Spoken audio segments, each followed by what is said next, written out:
So yung mga panalo, konting explain natin sa inyo, no, konting sharing. So wag po tayong basta-basta magpapalit ng engine sprocket katulad nito. So yung drive axle niya malapit nang masira, konting-konti na lang. So mga ilang araw na lang to. Ma-overhauling ang motor niya dahil sa ganito. Tingnan niyo mga boss. Yan, ipos lang natin ilaw. Yan, kinambyo ko yan ha. Yan, nakikita niyo, yan o. Yan o, nanlayo na o. Nagalaw na o. Yun o. Ay, shit. O. Saan niyo mga boss? O. Yan o, yan o. Sayang, ang drive axle ni bossing. Siya, kuha tayo ng G's, DJ. Paso yung G's of T-Rins. Pakita natin. Pakita natin sa inyo kung gano'n nakasira yung drive axle. So pag nagpalit ng drive axle, kailangan i-overhaul yung makina. So bakit? Tapaltan po nito drive axle. So hindi biro yan pag nasira yung drive axle nyo. So maraming ginagawa nito, kadalasan si paring Ardel Lagulos RMJ from Manila, Pasay, ano. So yan, shout out kay paring Ardel. Sige, ayan, mayroon tayong tropa na hingi ng langis. Sige natin mga boss ha. Sige natin. Rasa sakit, bungi ang ngipin, right?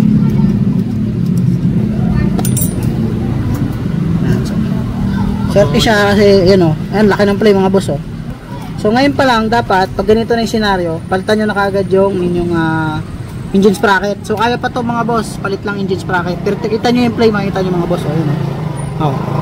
Ang laki ng play o, tignan mo o. Ha? O. Grabe o. Kaya pa to. Palit lang kayo ng engine sprocket agad. Huwag kayo basta-basta maglalagay ng mga sprocket sa mga motor ninyo. Ayan o. Laki ng play o. Kunti na lang mga boss. Ay o.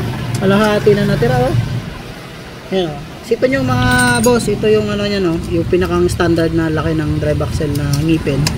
Para sasabitan ng sprocket. Kalahati na lang natira o. So kunting-kunting panahon na lang. Sira na itong kanyang drive axle. So overhaul yan pag ganyan. Ayan o. Lumaki. Ano na yung mga ngipin niya. So malaki na yung gap. Ayun, kitang-kita dito mga boss. O, ayan o.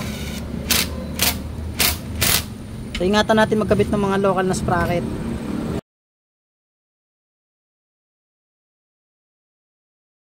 Ito, kita nyo yung play nito mga boss. O, lagyan natin. Ayan o. Sobrang laki ng kalog niya o. Ayan o, hindi ordinaryong kalog yan mga boss. O, tingnan naman o. Ang laki ng kalog niya. Ayan o. Grabe o. Ayun. Oo. Kita naman niya ang kalog oh. So buti ang sumuko yung kanyang sprocket. Pero yung drive axle niya may tama na rin mga boss. Ayun, ang laki nang nawala oh. Kalahati na yung naukab. So dito sa sprocket, yan na rin. Kaya huwag natin tipirin yung mga motor natin. No? So yun lang, sana may nakuha kayo at ride safe palagi. Peace. Okay mga boss, pag ganitong senaryo, kadalasan ginagawa ng iba para mabilisan na overhauling nila. Pero mayroon nagbi-build up nito ano. So wiwildingan ng panibago tong mga ngipin na to.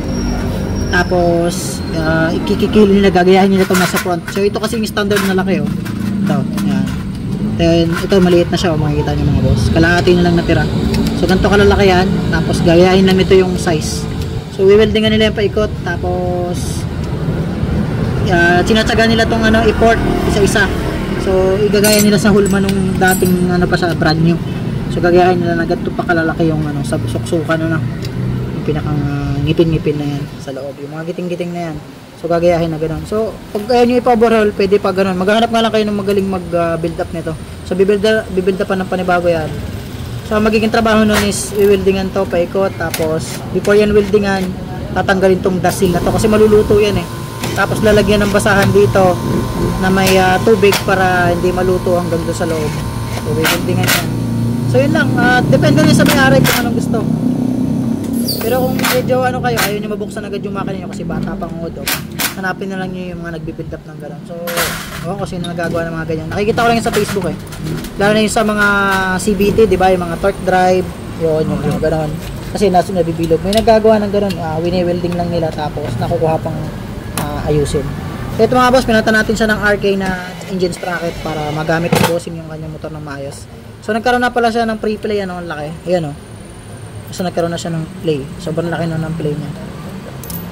Ayan laki na ng play niya mga boss. Ayan nagkaroon na siya ng play. Hindi na siya ordinary play ha. Laki na. Ayan So yung stock natin, may play talaga yan. Konting-kunti lang. Hindi tulad nito. Kasi yung play nito ngayon hindi na normal ano. Dahil lang yan sa mga local na sprocket. Nadama yung kanyang local na engine sprocket. Nadama yung kanyang drive axle. So wag natin lagyan ng mga local yung motor natin para hindi magkaganito. So yun na mga boss, sana may nakuha. Thank you.